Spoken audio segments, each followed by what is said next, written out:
మంది అంటుంటారు Kaleshwaram project cost పెరిగింది. అంతకుముందు వాళ్ళు పెట్టిన ప్రాణహిత చేవెళ్లలో 141 కాదు, కేవలం 11 టీఎంసీల సామర్థ్యం మాత్రమే ఉండేది. మరి మల్లన్న సాగర్ లాంటి రిజర్వాయర్ 50 టీఎంసీల రిజర్వాయర్ కడితే అక్కడ 13,000 ఎకరాల భూసేకరణ చేసినాం. దాదాపు 8 గ్రామాలకు R&R కాలనీ చేసినాం. మరి అక్కడ ఫారెస్ట్ డిపార్ట్మెంట్ కూడా ఫారెస్ట్ ల్యాండ్ తీసుకొని డబ్బులు కట్టినాం. 50 టీఎంసీల రిజర్వాయర్ కట్టాలంటే డబ్బులు అవసరమైతే ప్రాజెక్ట్ కాస్ట్ పెరుగుతుందా పెరగదా? సో ఇవన్నీ కూడా ఈ కాళేశ్వరం ఇవన్నీ కూడా ఇంటాక్ట్ ఉన్నాయి. All are working. మేడిగడ్డ ఈ నుంచి మొదలుకుంటే ఈ మల్లన్న సాగర్, కొండపోచమ్మ సాగర్, రంగనాయక సాగర్, అనంతగిరి, మలకపేట, మేడారం, అదేవిధంగా గంధమల్లాక్ ఇవన్నీ కూడా ఇంటాక్ట్గా ఈరోజు రిజర్వాయర్లు వాడకంలో ఉన్నాయి. ఇవన్నీ కూడా నెక్స్ట్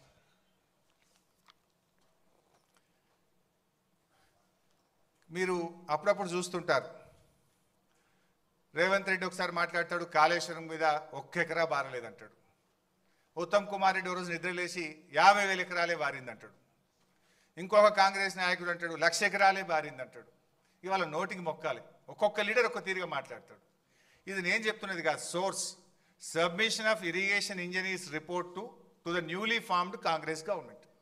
కొత్తగా రాష్ట్రంలో ఏర్పాటైన కాంగ్రెస్ ప్రభుత్వానికి వీళ్ళు కాళేశ్వరం రివ్యూకు పోతే ఇరిగేషన్ డిపార్ట్మెంట్ ఇచ్చిన ప్రజెంటేషన్ కాపీ, ఇది నా సొంత కవిత్వం కాదు, డిపార్ట్మెంటు కాంగ్రెస్ ప్రభుత్వానికి ఇచ్చిన ప్రజెంటేషన్. కాళేశ్వరం ద్వారా అప్పటికి 98,570 ఎకరాలు ఆయకట్టని, ఇది డైరెక్ట్ కాలువల ద్వారా. అదేవిధంగా కాలువల ద్వారా నింపిన 456 చెరువులను నింపడం ద్వారా 40,000 ఎకరాల ఆయకట్టు. ఎస్ఆర్ఎస్పి స్టేజ్ 1 స్టేజ్ 2 నిజాం సాగర్కు 1,67,000 ఎకరాల కొత్త ఆయకట్టు. మొత్తం 3,04,766 ఎకరాల కొత్త ఆయకట్టుకి ఇచ్చాం. అదేవిధంగా స్థిరీకరణ 17,08,230 ఎకరాలు స్థిరీకరణ జరిగింది. అదేవిధంగా కూడవెల్లి హల్దీ వాగుల ద్వారా ఇందాక కేటీఆర్ గారు చెప్పినట్టు ఆ 2 వాగుల మీద 66 చెక్ డ్యాములు నింపితే 20,576 ఎకరాలకు సాగునీరు అందింది. మొత్తంగా కాళేశ్వరం ప్రాజెక్టు ద్వారా 20,33,572 ఎకరాలకు సాగునీరు అందింది. ఇది వాస్తవం. కానీ ఏం మాట్లాడతారు, 1 ఎకరా బారలేదని ఒకడంటాడు, 50,000 ఎకరాలు బారిందని ఒకడంటాడు, 1,00,000 ఎకరాలు బారిందని ఒకడంటాడు. వాస్తవానికి 20,33,572 ఎకరాలకు అప్పటికే సాగునీరు అందించాం. ఒక సంవత్సరం బాగా సివియర్ డ్రాట్ వస్తే ఎస్ఆర్ఎస్పికి కూడా రివర్స్ పంపింగ్ చేసినాం. మిడ్ మానేర్ నుంచి ఎల్ఎండికి నీళ్లు తెచ్చి ఎల్ఎండి ద్వారా ఎస్ఆర్ఎస్పి స్టేజ్ 1కు స్టేజ్ 2లో తుంగతుర్తి, సూర్యాపేట, కోదాడ దాకా కూడా కాళేశ్వరం నీళ్లు పంపించి పంటలు కాపాడింది కేసీఆర్ గారి ప్రభుత్వం. సో ఇది అంతా కూడా ఇది వాస్తవమైన రిపోర్ట్, ఇది ఇరిగేషన్ డిపార్ట్మెంట్ ఇస్తున్న రిపోర్ట్. కానీ కాంగ్రెస్ నాయకులు ఎకరం బారలే 50,000 బారింది అనేటువంటి ఒక దుష్ప్రచారం చేస్తున్నారు. ఇది one point. Next, so Godavari నది మొత్తం 1,465 కిలోమీటర్లు ఉంటే మోర్ దెన్ 50%, 750 కిలోమీటర్లు మన తెలంగాణలో ప్రవహిస్తుంది. అయితే ఉమ్మడి ఆంధ్రప్రదేశ్లో కొన్ని జీవోలు ఇచ్చినారు అప్పటి ప్రభుత్వం. మొత్తం అంటే అప్పుడు బచావత్ ట్రిబ్యునల్ ఏం అవార్డు ఇచ్చిందంటే పైన రాష్ట్రాలకు నీళ్లు కేటాయిస్తూ all water belongs to the state of Andhra Pradesh అని చెప్పారు. అంటే అప్పుడు దిగువ రాష్ట్రంగా మనం ఉన్నాం కనుక ఇక మొత్తం నీళ్లు వీలయ్యాయి అని చెప్పిండ్రు. ఆ మొత్తం నీళ్ళలో అప్పటి ఆంధ్రప్రదేశ్ ప్రభుత్వం 1,480 టీఎంసీలు కేటాయిస్తే అందులో 969 తెలంగాణకు, 400 మిగతాది 969 కాకుండా మిగతా 500 ఆంధ్రప్రదేశ్కు కేటాయించింది. అంటే ఏ రోజు కూడా మనం 400 టీఎంసీలు కూడా వాడలేదు. అంటే ఏ ప్రాజెక్టులు కూడా కట్టకపోవడం వల్ల దేవాదులు కడితే పనులు జరగలే. మరి అదేవిధంగా ఎస్ఆర్ఎస్పి స్టేజ్ 2కు ఎన్నడూ 1 ఎకరానికి నీళ్లు పోలే. అయితే అప్పుడు తెలంగాణ ఉద్యమం కేసీఆర్ గారి నాయకత్వంలో ఉమ్మడి బాగా ఉధృతంగా జరుగుతూ ఉంటే ఆ తుమ్మిడిహట్టి దగ్గర ప్రాణహిత అనేటువంటి ప్రాజెక్టుకు రాజశేఖర రెడ్డి గారు శంకుస్థాపన చేసిండ్రు. అది కూడా ఆదరబాధగా అప్పుడు జలయజ్ఞం చేసి ఆంధ్రప్రదేశ్లో పోతిరెడ్డిపాడును పెంచి నీళ్లు తీసుకుపోయే ప్రయత్నం, ఆంధ్రప్రదేశ్ పోలవరం కట్టి నీళ్లు తీసుకుపోయే ప్రయత్నంలో తెలంగాణలో కూడా ఏదో ఒకటి స్టార్ట్ చేయాలని ఉద్యమంలో ఆ రోజు ప్రాణహితకు శంకుస్థాపన చేసిండ్రు. నెక్స్ట్, బట్ ఏం జరిగిందో కూడా నేను చెప్తా. ప్రాణహితలో 2007లో ప్రాణహితకు శంకుస్థాపన చేస్తే 2014 వరకు అంటే 8 సంవత్సరాలు కాంగ్రెస్ పార్టీ అధికారంలో ఉంది. ప్రాజెక్టు రూపకల్పన చేసినప్పుడు అప్పుడు అసెంబ్లీ ఎలక్షన్స్ 2009లో ఉండే. 2009 ఎలక్షన్ల ముందు ఒక ప్రాజెక్టుకు 4 జిల్లాల్లో కొబ్బరికాయ కొట్టారు. కరీంనగర్, మెదక్, ఆదిలాబాద్, రంగారెడ్డి. 4 జిల్లాల్లో కొబ్బరికాయ కొట్టి 4 ఏళ్లలో ప్రాజెక్ట్ పూర్తి చేస్తాం, 4 ఏళ్లలో నీళ్ళు ఇస్తామని చెప్పి ఆ రోజు పెద్ద పెద్ద అడ్వర్టైజ్మెంట్లు ఇచ్చి ప్రచారం చేసిండ్రు.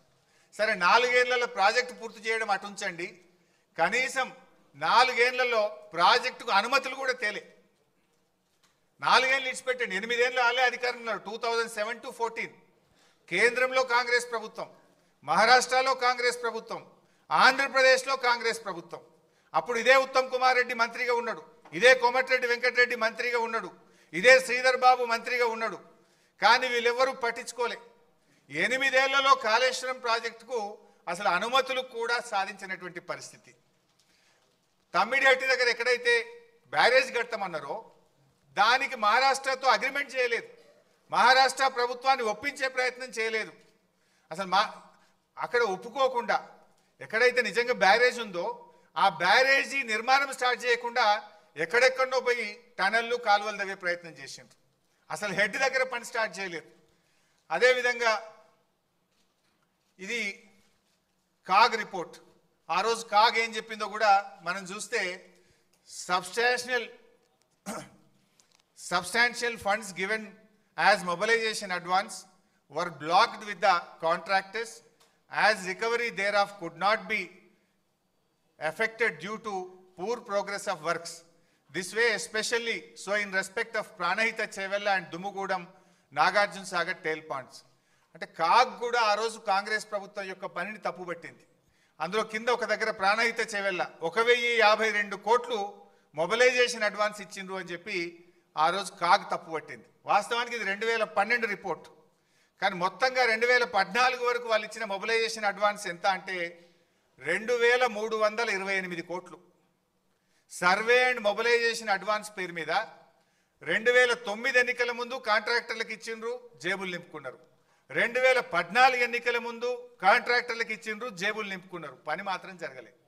2328 కోట్లు సర్వే మొబిలైజేషన్ అడ్వాన్స్ పేరు మీద కాంట్రాక్టర్లకు పనులు చేయకుండా అడ్వాన్స్ ఇచ్చి అవినీతికి పాల్పడ్డది ఆనాటి కాంగ్రెస్ ప్రభుత్వం. ఆనాటి కాంగ్రెస్ ప్రభుత్వంలో వీళ్ళే మంత్రులు శ్రీధర్ బాబు, ఉత్తమ్ కుమార్ రెడ్డి, కోమటిరెడ్డి వెంకటరెడ్డి. ఆనాడు రేవంత్ రెడ్డి తెలుగుదేశంలో ఉండి విమర్శలు చేసిండు, జలయజ్ఞం కాదు ధనయజ్ఞం అని మాట్లాడిండు. కానీ ఇవాళ ఆయన్నే దాన్ని వెనకేసుకొస్తున్నటువంటి పరిస్థితి ఉంది. సో అట్లా మొబిలైజేషన్ అడ్వాన్స్ ఇచ్చిండ్రు. ఇకపోతే వాస్తవానికి ఈ మధ్య ఉత్తమ్ కుమార్ రెడ్డి మాట్లాడిండు, మీరు కూడా చూసి ఉంటారు. ప్రాణహిత చేవేలకు మేము 10,000 కోట్లు ఖర్చు పెట్టినాం, ఇక జర్ర 20,000 ఖర్చు పెట్టి అయిపోతుండే అని మాట్లాడుతుంటాడు. ఆయన మాట్లాడినాక నేను లెక్కలు తీసి మొత్తం చూస్తే 8 ఏళ్ల కాలంలో ప్రాజెక్టుకు అనుమతులు సాధించలేదు. మొత్తం ల్యాండ్ ఎక్విజిషన్ కావచ్చు, వ్యాప్కోస్కు కావచ్చు, పనులకు కావచ్చు, మొత్తం కలిసి కాంగ్రెస్ ప్రభుత్వం పెట్టిన ఖర్చు కేవలం 3,700 కోట్లు. అంటే ఇప్పుడు గోబల్స్కు తాత అయిపోయాడు ఉత్తమ్ కుమార్ రెడ్డి. అన్ని అబద్ధాలే. 10,000 కోట్లు ప్రాణహిత మీద ఖర్చు పెట్టినా అన్నాడు. వాస్తవానికి 8 ఏళ్లలో ప్రాణహిత చేవెళ్ల మీద కాంగ్రెస్ ఖర్చు పెట్టింది 3,700 కోట్లు మాత్రమే. 3,700. చెప్తున్నది ఏంది?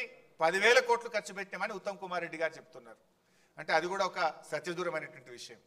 నెక్స్ట్, ప్రాజెక్ట్ కాస్ట్ పెరిగిందని మన మీద బద్నాం చేస్తుండ్రు. 2007లో 17,875 కోట్లకు మొదలు జీవో ఇచ్చిండ్రు. మళ్ళీ 2008లో దాన్ని 38,500 కోట్లకు పెంచిండ్రు. అంటే ఏ పనులు చేయకుండానే ప్రాజెక్ట్ కాస్ట్ డబుల్ చేసిండ్రు. 17,000ని 38,000కి చేసిండ్రు. ఆ చూడండి పైన జీవో నంబర్ 114 ఉంది, అది 17,000 కోట్లు. కింద ఇంకొక జీవో 38,500 కోట్ల రూపాయలకు పెంచిండ్రు. ఢిల్లీకి 2012లో పంపిండ్రు అనుమతుల కోసం, అప్పుడు 40,000 కోట్లకు పెంచిండ్రు. అంటే 17,000 నుంచి 40,000 కోట్లకు ప్రాజెక్ట్ కాస్టు కాంగ్రెస్ హయాంలోనే పెరిగింది. ఆ రోజు ఏ పనులు చేయకుండానే 40,000 కోట్లకు పెంచిండ్రు. మరి ఇందాక చెప్పిన పాయింట్ 10,000 ఖర్చు పెట్టినామన్నారు, అన్ని కలిపి వాళ్ళు పెట్టింది 3,780 కోట్లు మాత్రమే. సో ఇట్లా ప్రాజెక్ట్ కాస్టు 17,000 నుంచి 40,000 కోట్లకు కాంగ్రెస్ హయాంలోనే పెరిగింది. బట్ ఆ 40,000 కోట్లది కూడా ఎందుకు పెరిగిందో నేను ముందు ఎక్స్ప్లెయిన్ చేస్తా. నెక్స్ట్. సో బేసికల్లీ ఒక విషయం పదే పదే వస్తుంటుంది బయట. ఏమొస్తుంది?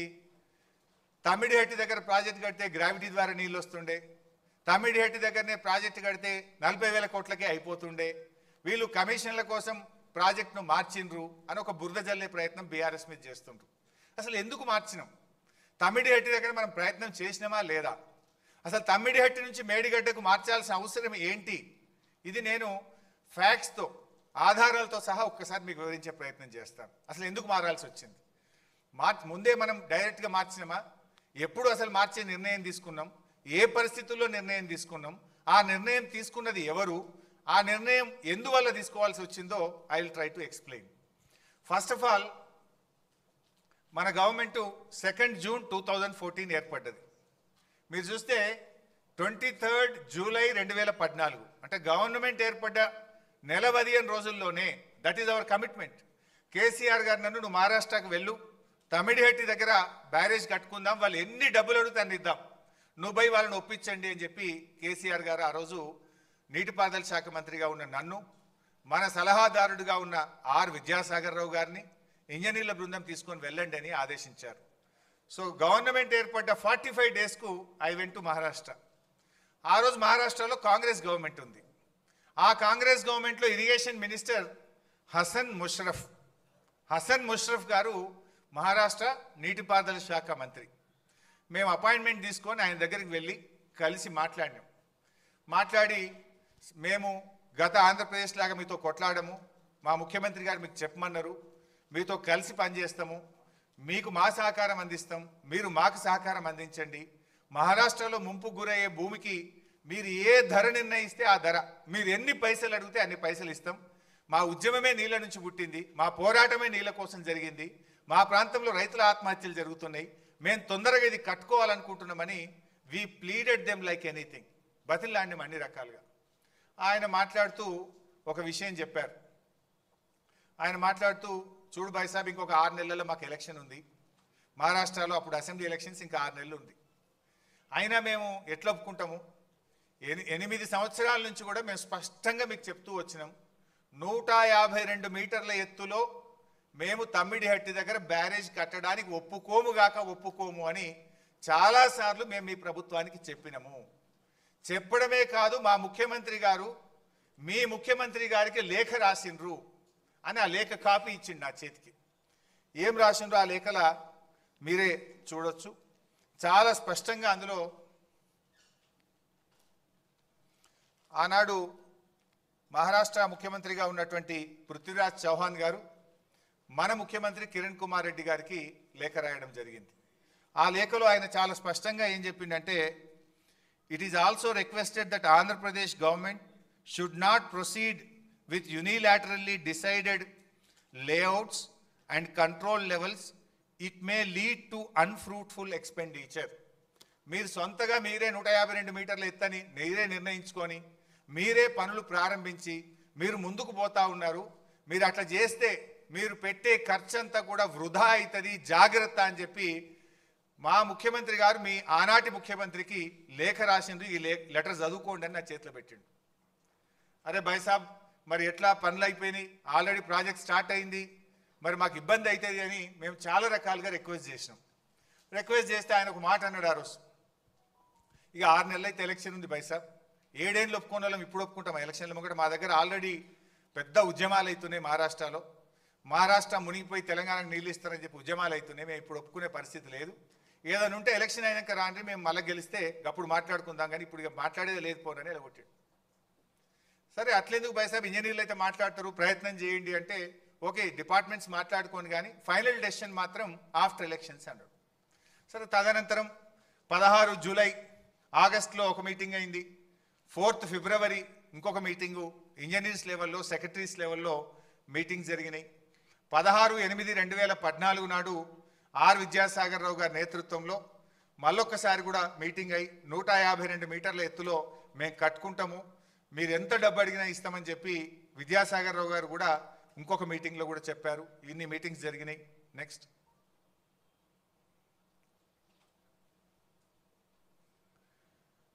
సో ఇట్లా చాలాసార్లు అడిగినాం.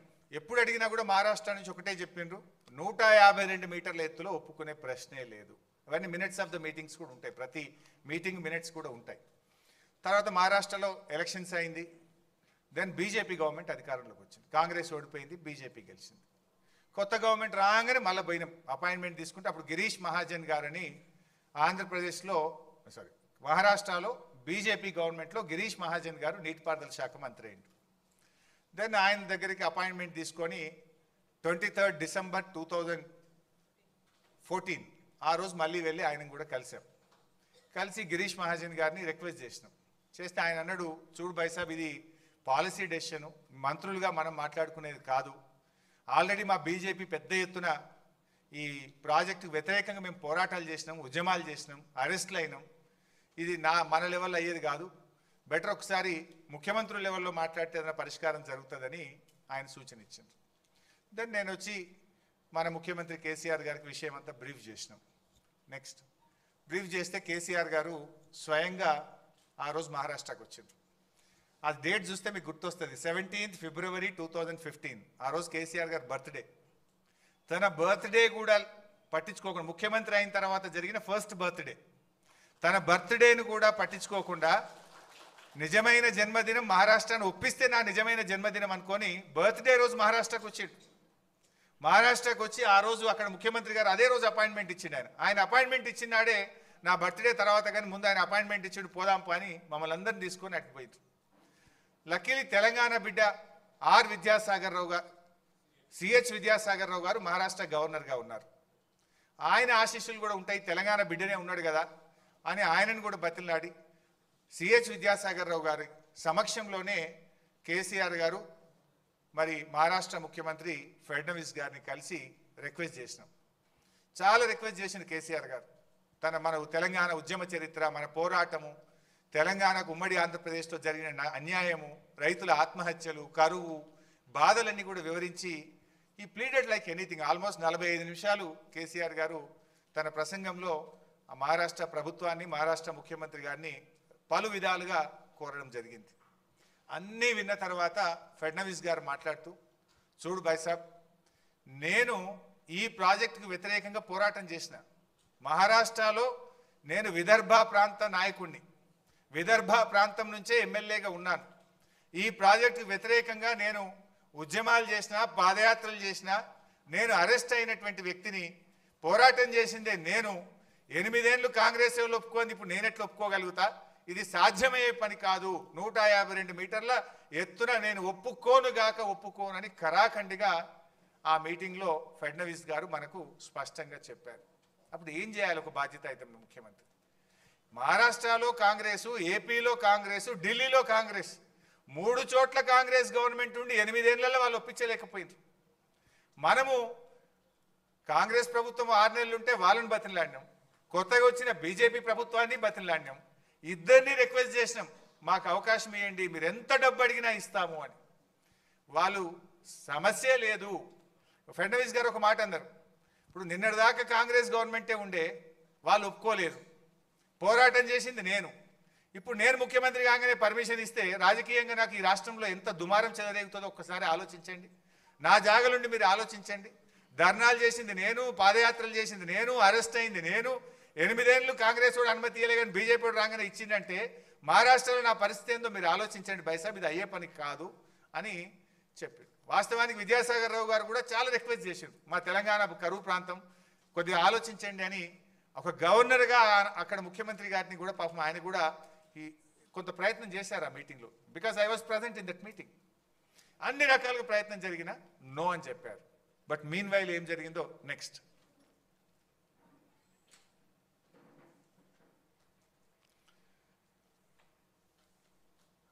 సో ఈ స్లైడ్ మార్చి నేను నెక్స్ట్ చెప్తా ఇంకోటి.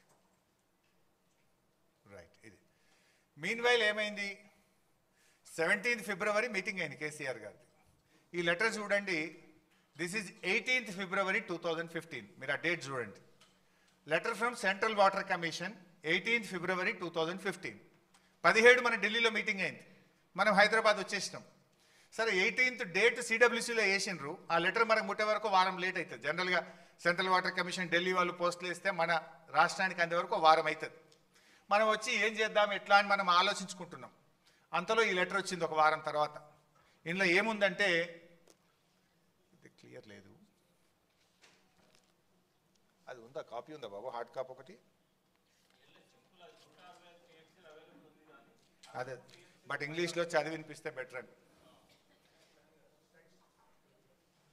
సో ఇందులో ఈ లెటర్లో సెంట్రల్ వాటర్ కమిషన్ ఏం చెప్పిందంటే 18 ఫిబ్రవరి 2015లో మీకు యాక్చువల్గా ఇక్కడ ఇంకొక పాయింట్ చెప్పినాక ఇది చెప్తాను నేను మీకు. ఇక్కడ పాయింట్ ఏంటంటే సైమల్టేనియస్గా మనం సెంట్రల్ వాటర్ కమిషన్ అనుమతుల కోసం కూడా ప్రయత్నం చేసినాం. ఇటు మహారాష్ట్రాన్ని ఒప్పించే ప్రయత్నం చేసినాం, అటు ఢిల్లీకి వెళ్ళి 4-5 సార్లు సిడబ్ల్యూసీ వాళ్ళని కలిసి మాకు అలా దాదాపు ఒక 10 డైరెక్టరేట్ల నుంచి పర్మిషన్స్ రావాల్సి ఉంటుంది. ఆ డైరెక్టరేట్స్కి వెళ్ళి కూడా పర్స్యూ చేసినాం. అప్పటిదాకా 8 ఏళ్ళ వాళ్ళు పర్స్యూ చేయలే, కాంగ్రెస్ ప్రభుత్వం పట్టించుకోలే. మనం పర్స్యూ చేస్తే సెంట్రల్ వాటర్ కమిషన్ ఒక లెటర్ ఇచ్చింది. ఏమని, మీరు అక్కడ 160 టీఎంసీల నీటి లభ్యత ఉంది, నీళ్లు తీసుకుంటామని చెప్పిండ్రు, కానీ ఆ 160 టీఎంసీల్లో ఎగువ రాష్ట్రాలు పైన ఉన్నటువంటి రాష్ట్రాలకు కేటాయించబడిన 63 టీఎంసీలు కూడా ఇందులో ఉన్నాయి. రండి చెప్తాను. ఎగువ రాష్ట్రాలకు చెందినటువంటి నీళ్లు కూడా ఇందులో అంతర్భాగంగా ఉన్నాయి. ఇప్పుడు ఎగువ రాష్ట్రాలు మహారాష్ట్ర పైన ప్రాజెక్ట్ కట్టలేదు కనుక ఇప్పుడు నీళ్లు కిందికి వస్తున్నాయి. అవి ఆల్రెడీ ట్రిబ్యునల్లో వాళ్ళకి అలొకేటెడ్ వాటర్. ఆ నీళ్లు పైన రాష్ట్రం వాడుకుంటే ఆ 63 కిందికి వచ్చేది డౌట్ఫుల్. అంటే అప్పుడు మీకు మిగిలేది 102 మాత్రమే. అందువల్ల we request the project authority to review the situation. మీరు ఆలోచించుకోండి, అక్కడ నీళ్లు 160 లేవు, అందులో 160లో పై రాష్ట్రాలకు కేటాయించబడిన 63 టీఎంసీలు కూడా అంతర్భాగంగా ఉన్నాయి. ఆ పై రాష్ట్రాలు రేపు ప్రాజెక్టులు కట్టి 63 టీఎంసీలు వాడుకుంటే మీకు ఉండేది 102 మాత్రమే అని కుండబద్దలు కొట్టినట్టు సెంట్రల్ వాటర్ కమిషన్ 17 ఫిబ్రవరి నాడు చెప్పింది. దెన్ మళ్ళీ ఇంకో లెటర్ వచ్చింది. అందులోనే 2 ఉంటాయి, ప్రాజెక్ట్ అప్రైజల్ ఒకటి డైరెక్టరేట్ నుంచి, మళ్ళీ 14 మార్చ్ 2015 కూడా ఇంకొక లెటర్ వచ్చింది, ఆ పక్కనే పెట్టినాం. ఆ కాపీస్ ఫుల్ లెటర్స్ కూడా మీకు మీ దాంట్లో మీకు పొందుపరిచినాం. ఇందులో చాలా స్పష్టంగా as such the availability of surpluses from upper riparian states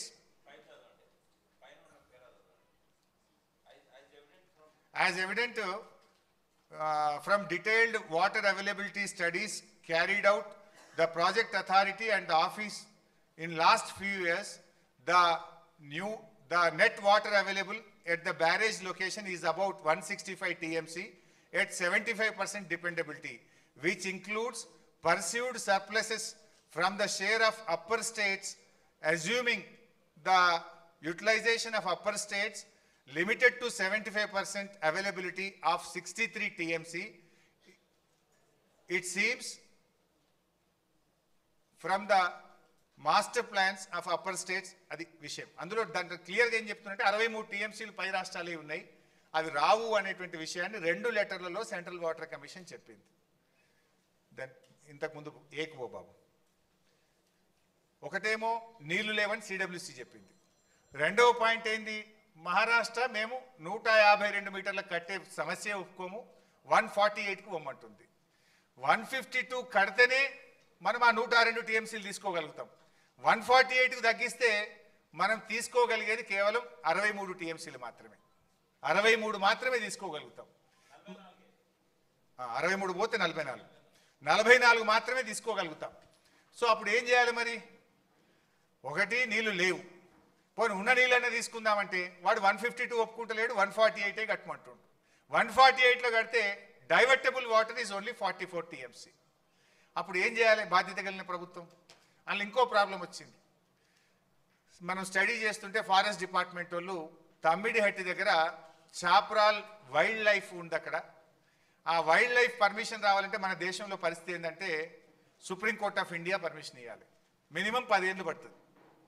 అక్కడ మనం ఒక ప్రాజెక్ట్ కట్టాలంటే వైల్డ్ లైఫ్ క్లియరెన్స్ తేవాలంటే మినిస్ట్రీ ఆఫ్ ఎన్విరాన్మెంట్ ఫారెస్ట్ నుంచి సుప్రీంకోర్టుకు పోయి తేవాలంటే 10 ఏళ్లలోపు భారతదేశంలో వైల్డ్ లైఫ్ క్లియరెన్స్ ఎక్కడ కాలేదు. ఒకటి నీళ్లు లేవు, 2 148కి మించి ఒప్పుకోమంటున్నారు, 3 వైల్డ్ లైఫ్లో ఇరికింది. ఈ 3 కారణాలు ఉన్నప్పుడు ఏం చేయాలి? నీళ్ళే లేవు, నీళ్ళు లేని చోట ప్రాజెక్ట్ కట్టాలనా? కాంగ్రెస్ పార్టీ తప్పు చేసింది. నీళ్లు లేని చోట, వైల్డ్ లైఫ్ సమస్యలో ఉన్న చోట, అంతర్రాష్ట్ర ఇబ్బందులు ఉన్న చోట ప్రాణహిత సేవలను ఇరికిచ్చి తెలంగాణకు అన్యాయం చేసింది నాటి కాంగ్రెస్ ప్రభుత్వం. మరి పోరాటం చేసి చావు నోట్లో తలబెట్టి నీళ్ల కోసం తెలంగాణ తెచ్చిన కేసీఆర్ గారు బాధ్యత కలిగిన ముఖ్యమంత్రిగా, పోరాట యోధుడిగా ఏం చేయాలి కేసీఆర్ గారు? నీళ్లు ఉన్న చోటకు ప్రాజెక్టు మార్చాలనా వద్దా? కాంగ్రెస్ చేసిన తప్పిదానాన్ని సరిచేయడం కోసం భవిష్యత్ తెలంగాణ అవసరాలను దృష్టిలో పెట్టుకొని మనము ప్రాజెక్ట్ సైట్ మార్చాల్సిన తప్పనిసరి పరిస్థితి ఏర్పడ్డది. నెక్స్ట్.